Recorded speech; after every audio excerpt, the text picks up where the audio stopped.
YouTube भी हो जाएगा बैन। जैसे कि पॉपुलर एप्लीकेशन जो थी टिकटॉक, लाइकी और बहुत सारा चाइनीज पॉपुलर एप्लीकेशन था जो कि इंडिया में बैन कर दिया गया है।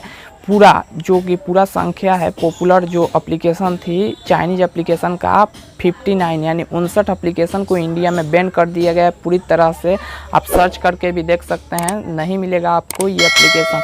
तो मान लीजिए इतना पॉपुलर एप्लीकेशन जब बैन कर दिया गया, यानी जिसमें से सबसे पॉपुलर जो एप्लीकेशन था टिकटॉक की इतनी पॉपुलैरिटी थी, बिलियन में था इसके मतलब डाउनलोड्स बिलियन में थे। तो समझ लीजिए इतने पॉपुलर एप्लीकेशन को जब इंडिया में बैन किया जा सकता है तो यूट्यूब की क्या औकात है। कभी सरकार ये भी कहेगी कि यूट्यूब को भी बैन कर दिया जाएगा। तो सबसे पहले तो ये आप रुक कर इस पे ध्यान से सुन लीजिए।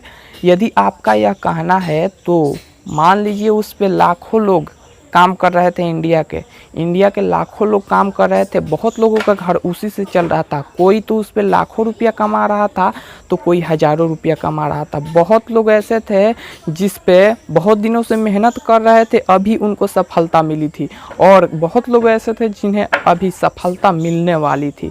तो उनका क्या होगा? वो लोगों का तो आईडी चला गया, मतलब उनका इनकम का सोर्स ख़त्म हो गया। तो इसलिए समझ लीजिए कि यूट्यूब भी खतरे में है। यानी यूट्यूब पर भी कभी ऐसा आ जाएगा कि सरकार कहेगी, यानी हमारे भारत सरकार कहेगी कि इसको भी बैन कर दिया जाए। तो इस बात को ध्यान से सुनिएगा, इस वीडियो पे अंत तक बन रहिएगा। जान लीजिए सरकार का कहना तो ठीक है, चाइनीज एप्लीकेशन को बंद करना ठीक है, क्योंकि सबसे पहले सर्वोपरि हमारा देश है, हमारे देश को सुरक्षित रखना है। तो इसके चलते पूरा जनता यानी भारत की जो जनता है वो भी तो खतरे में आ रही है।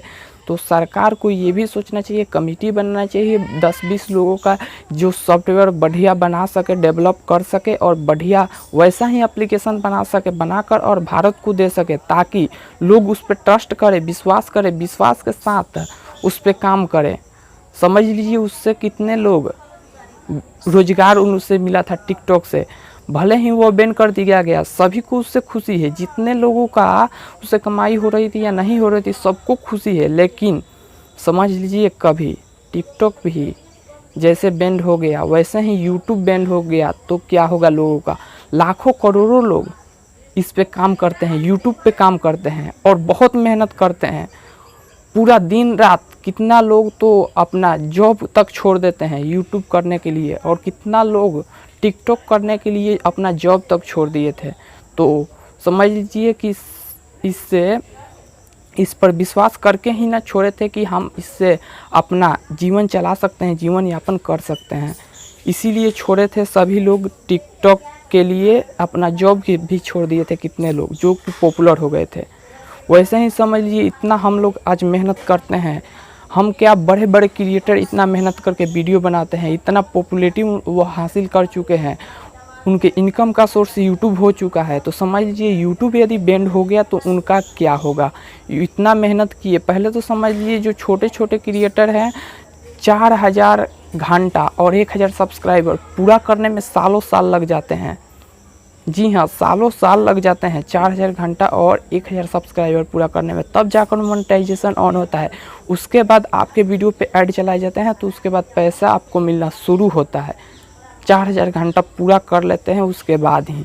तो समझ लीजिए इतना मेहनत करने के बाद यदि यूट्यूब को भी बैन कर दिया गया तो क्या होगा? पूरे यूट्यूबर का क्या होगा? तो इसलिए सरकार को कोई ट्रस्टेड ऐप बताना चाहिए और समझाना चाहिए लोगों को कि इस पे आप काम कीजिए, ये बैन नहीं हो सकता, ये इस पे आप विश्वास कर सकते हैं। ये नहीं कि हम लोग किसी पे काम करने लगे और बाद में भारत सरकार कहे कि इसको बैन करते हैं, इससे डाटा लीक हो सकता है। तो आप लोग अपना एप्लीकेशन बनाइए, भारत के लोग ऐसा एप्लीकेशन बनाए जिस पर लोग विश्वास कर सके। तो आज के यही वीडियो में था कि सतर्क करना, कभी यूट्यूब भी बैंड हो सकता है। तो इस वीडियो को ज़्यादा से ज़्यादा शेयर कीजिए, चैनल पर नए हैं तो सब्सक्राइब कर लीजिए और साथ ही नोटिफिकेशन बेल को ऑन कर लीजिए। तो फिर मिलते हैं किसी अगले वीडियो में, तब तक के लिए नमस्कार, जय हिंद।